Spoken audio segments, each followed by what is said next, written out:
इतिहास साक्षी है कि पुण्य भूमि भारत की गाथा भारत की अस्मिता, गौरव और राष्ट्रीय स्वाभिमान के लिए विदेशी आक्रांताओं से संघर्ष की महान गाथा है। बर्बर आक्रांताओं ने भारत की आत्मा पर चोट करने और भारत का अपमान करने के लिए हमारी संस्कृति और आस्था के केंद्रों को ध्वस्त किया। सोमनाथ, काशी, मथुरा और अयोध्या के मंदिरों का तोड़ा जाना आज भी भारत की स्मृतियों में जीवित है। सन 1528 में अयोध्या में भगवान श्री राम के मंदिर का मुगल आक्रांता बाबर द्वारा तोड़ा जाना ऐसी ही एक अक्षम्य घटना थी जिसने सीधे भारत के सम्मान और आत्मा पर चोट की थी। कारण साफ था, अयोध्या के श्री राम के मंदिर पर आक्रमण भारत की आत्मा पर आक्रमण था। जहां हर भारतीय के रोम रोम में राम बसते हैं, वह भारत यह अपमान कैसे सहता। राम मंदिर पर आक्रमण भारत को आहत कर गया था। विदेशी हमलावर अपनी बर्बरता दिखाते गए और भारत अपने आत्मगौरव को फिर से पाने के लिए संघर्ष करता रहा। भारत रामलला के जन्म स्थान पर बाबर के नाम पर बने एक ढांचे को देखता और उसे हटाने का संकल्प लेकर शक्ति संजोया करता। हिंदू समाज आत्मसम्मान के रण में डटा रहा और लगातार हमलावरों द्वारा बनाए गए बाबरी ढांचे को हटाने के लिए लड़ता रहा। सरयू कई बार रक्त से लाल हुई। कभी स्थानीय शासकों ने तो कभी साधु संतों और राम भक्तों ने राम जन्मभूमि की मुक्ति के लिए अपने प्राणों की आहुति दी। 74 बार युद्ध हुए। हम कुछ मोर्चे हारे, पर रण जीतने का संकल्प कभी कम नहीं हुआ। हिंदू समाज तलवारों से रक्त रंजित हुआ, पर उसने हार नहीं मानी। उसका संकल्प अजेय था। 15 अगस्त 1947 को देश की आजादी के साथ सैकड़ों सालों से चले आ रहे इस संघर्ष में नई ऊर्जा और एक नया मोड़ आया। अचानक 23 दिसंबर 1949 को बाबरी ढांचे में श्री राम लला प्रकट हुए। हजारों राम भक्त दर्शन के लिए उमड़ पड़े। तत्कालीन प्रधानमंत्री पंडित जवाहरलाल नेहरू ने उत्तर प्रदेश सरकार को श्री राम लला को विवादित ढांचे से हटाने का आदेश दिया। उत्तर प्रदेश सरकार ने अयोध्या के कलेक्टर को यह काम दिया और यह निर्देश भी कि जरूरत पड़ने पर वे बल का प्रयोग भी करें। अयोध्या के कलेक्टर ने सरकार को उत्तर दिया कि यह नरसंहार के बिना संभव नहीं है, और फिर भी वह ऐसा चाहती है तो किसी दूसरे कलेक्टर से यह काम करवा ले। परिणाम स्वरूप रामलला की मूर्ति वहीं विराजमान रही। विवादित ढांचे को बंद कर दिया गया। केवल पुजारी को सेवा अर्चना के लिए भीतर जाने की अनुमति थी। फिर भी राम भक्त विवादित ढांचे के बाहर से प्रभु श्री राम की आराधना करते रहे। भारत के हिंदू समाज के लिए चुनौतियां और बढ़ गई। मामला अदालत में गया। विपक्षी दलों द्वारा अदालत में भगवान श्री राम के अस्तित्व पर सवाल उठाए गए। उनके अयोध्या में ही जन्म लेने का प्रमाण मांगा गया। भारत का जनमानस अब आहत हो उठा था। आजाद भारत में भी हिंदू समाज को अपनी आस्था और श्रद्धा के लिए संघर्ष करना पड़ रहा था। चुनौतियों के इस समय में सन 1984 में विज्ञान भवन दिल्ली में विश्व हिंदू परिषद ने धर्म संसद का आयोजन किया।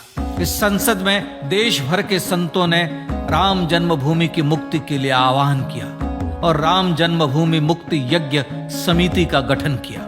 धर्म संसद ने राम जन्मभूमि की मुक्ति और वहां भगवान श्री राम के भव्य मंदिर बनाने के भारत के जनमानस के संकल्प को फिर से दोहराया। विश्व हिंदू परिषद के नेतृत्व में मंदिर निर्माण के लिए पूरे देश में अभूतपूर्व आंदोलन की शुरुआत हुई। श्री राम जन्मस्थली मुक्ति यज्ञ समिति के साथ देश भर में राम जानकी की रथ यात्राएं निकली। राम लीलाओं में राम कथा के माध्यम से भारत का आम जन फिर से जुटा। अब सबके मन में एक ही प्रण था, एक ही लक्ष्य था। अयोध्या में जन्मभूमि पर भगवान श्री राम के भव्य मंदिर का निर्माण। सन 1989 में विश्व हिंदू परिषद द्वारा गांव-गांव से रामशिला पूजन करके अयोध्या भेजी गई। 2,75,000 गांवों से रामशिलाएं अयोध्या पहुंची। भव्य राम मंदिर के शिलान्यास का निर्णय हुआ। पूज्य संत महात्माओं और हिंदू समाज के अन्य प्रमुख नेताओं के निर्णय के अनुसार अनुसूचित जाति के प्रमुख नेता श्री कामेश्वर चौपाल ने 9 नवंबर 1989 को मंदिर निर्माण का पहला पत्थर रखा। राम जन्मभूमि पर मंदिर निर्माण के लक्ष्य की पूर्ति के लिए सन 1990 में सोमनाथ से अयोध्या के लिए श्री लाल कृष्ण आडवाणी ने रथ यात्रा की शुरुआत की। देश में जन भावनाओं का ज्वार उमड़ने लगा। श्री लाल कृष्ण आडवाणी के रथ यात्रा के साथ साथ मंदिर के लिए जन समर्थन बढ़ने लगा और छद्म सेकुलरवाद बेनकाब होने लगा। इस जन आंदोलन को रोकने की तमाम कोशिशें हुई पर सब व्यर्थ हुई। विश्व हिंदू परिषद ने देशवासियों से अयोध्या में जन्मभूमि पर मंदिर निर्माण के लिए 30 अक्टूबर और 1 नवंबर 1990 को कार सेवा का आह्वान किया। परिणाम स्वरूप लाखों राम भक्त कार सेवा के लिए देश के कोने कोने से अयोध्या आए। इससे देश की एकात्मता का विराट दर्शन हुआ। कार सेवकों को रोकने के लिए उत्तर प्रदेश के तत्कालीन मुख्यमंत्री श्री मुलायम सिंह यादव ने अयोध्या में परिंदे को भी पर न मारने देने की घोषणा की। स्थितियां गंभीर हो गई। अयोध्या से 100 200 किलोमीटर दूर रेलगाड़ियां रोक दी गई। अयोध्या युद्ध भूमि बना दी गई। मार्ग बंद, रेल बंद, चप्पे चप्पे पर पुलिस। अयोध्या सैनिक छावनी में बदल गई। राम नाम पर ऐसी पाबंदी कि अर्थी ले जा रहे लोगों तक को रोका गया क्योंकि वे राम नाम सत्य कह रहे थे। लेकिन सैकड़ों किलोमीटर की यात्रा कर कार सेवक अयोध्या पहुंचने लगे। राम के गीत गाते, होठों पर हंसी और पांव में छाले लिए राम काज के लिए राम भक्त देश विदेश से अयोध्या पहुंच ही गए। कार सेवकों पर गोलियां चली। अनेक कार सेवक शहीद हुए। आजाद भारत में जन्मभूमि पर राम मंदिर के लिए कार सेवकों ने फिर एक बार अपना बलिदान दिया, पर कार सेवकों ने विवादित ढांचे पर भगवा फहरा ही दिया और इस तरह कार सेवा सफल हुई। श्री राम जन्मभूमि आंदोलन ने भारत की सुप्त आत्मा को झकझोर कर जगा दिया था। विश्व हिंदू परिषद ने फिर एक बार 6 दिसंबर 1992 को कार सेवा का आह्वान किया। राम भक्तों को कार सेवा करने देने के लिए अदालत में प्रार्थना की गई, पर अदालत ने कोई निर्णय नहीं दिया। परिणाम स्वरूप बौद्ध, जैन, सिख, स्वामीनारायण संप्रदाय, गायत्री परिवार, हर पंथ मत विचार के हिंदू एकत्र हो गए। छूत अछूत का भेद मिटा, जाति की पहचान मिटी। हम सब हिंदू, हम सब सिंधु बन गए। राम सिंधु में ज्वार उठा और देखते ही देखते 6 दिसंबर 1992 को श्री राम जन्मभूमि से बाबरी ढांचा सदा के लिए हट गया।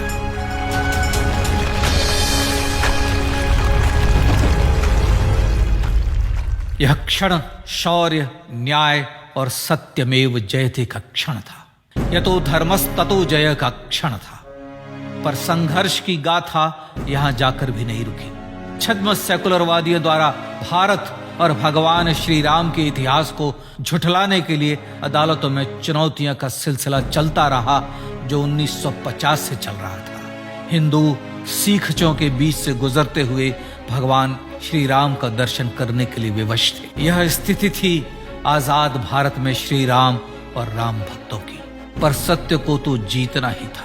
आखिरकार देश के सर्वोच्च न्यायालय के 5 जजों की खंडपीठ ने 9 नवंबर 2019 को ऐतिहासिक निर्णय दिया और यह कहा कि अयोध्या जन्मभूमि परिसर की पूरी 67 एकड़ भूमि रामलला की। और न्यायालय ने भारत सरकार को जन्मभूमि पर मंदिर बनाने के लिए एक ट्रस्ट बनाने का आदेश दिया। सर्वोच्च न्यायालय के आदेश के अनुसार भारत सरकार ने 5 फरवरी 2020 को श्री राम जन्मभूमि तीर्थ क्षेत्र नाम के ट्रस्ट का गठन किया और राम जन्मभूमि न्यास की भूमि जो सरकार द्वारा अधिग्रहित की गई थी, उसे ही नवनिर्मित न्यास को वापस दे दिया गया। 5 अगस्त 2020 को भारत के प्रधानमंत्री श्री नरेंद्र मोदी ने श्री राम जन्मभूमि तीर्थ क्षेत्र के अध्यक्ष पूज्य महंत नृत्य गोपाल दास, राष्ट्रीय स्वयंसेवक संघ के पूज्य सरसंघ चालक डॉक्टर मोहन भागवत एवं उत्तर प्रदेश के मुख्यमंत्री श्री योगी आदित्यनाथ की उपस्थिति में श्री राम जन्मभूमि पर भगवान श्री राम के भव्य मंदिर के लिए भूमि पूजन कर निर्माण कार्य का शुभारंभ किया। इस तरह लगभग 500 वर्षों से राम जन्मभूमि की मुक्ति के संघर्ष का पटाक्षेप हुआ। अपने आत्मसम्मान और राष्ट्रीय अस्मिता के लिए इतना लंबा संघर्ष विश्व के इतिहास में बेजोड़ है। श्री राम भारत की आत्मा, भारत की परिभाषा, हमारे राष्ट्रीय आदर्शों और जीवन मूल्यों के प्रतिनिधि मर्यादा पुरुषोत्तम हैं, जो हर हिंदू के होठों पर जन्म से मृत्यु तक रहे, बस यही हर हृदय में प्रार्थना होती है। राम भारतीय राष्ट्रीय स्वाभिमान और आसेतु हिमालय से समुद्र पर्यंत तक जन जन को एकात्मता के बंधन में बांधने वाले रक्षा सूत्र हैं। अयोध्या स्थित श्री राम जन्मभूमि पर बाबर का हमला वास्तव में भारत के स्वाभिमान और राष्ट्रीयता पर हमला था। प्रधानमंत्री श्री नरेंद्र मोदी द्वारा श्री राम जन्मभूमि पर राम मंदिर का पुनः निर्माण न केवल बाबरी मानसिकता का पराभव है, बल्कि संपन्न, सुखी, सुसंस्कृत, सर्वशक्ति संपन्न स्वराष्ट्र का सूर्योदय भी है। यह उस राम राज्य की दिशा में वह कदम है जिसकी अभिलाषा राज राजेंद्र चोल, कृष्णदेव राय, छत्रपति शिवाजी महाराज से लेकर महात्मा गांधी तक ने की थी। अयोध्या में जन्मभूमि पर भगवान श्री राम का मंदिर न सिर्फ राष्ट्रीय गौरव होगा, बल्कि वह श्री राम के आदर्शों का राष्ट्र मंदिर होगा। अब वह महान संकल्प पूरा होने जा रहा है। आइए इस राम यज्ञ, राष्ट्र यज्ञ में जिन ज्ञात और अज्ञात भारतीयों ने अपनी आत्माहुति दी है, उनका पुण्य स्मरण कर उन्हें श्रद्धांजलि दें।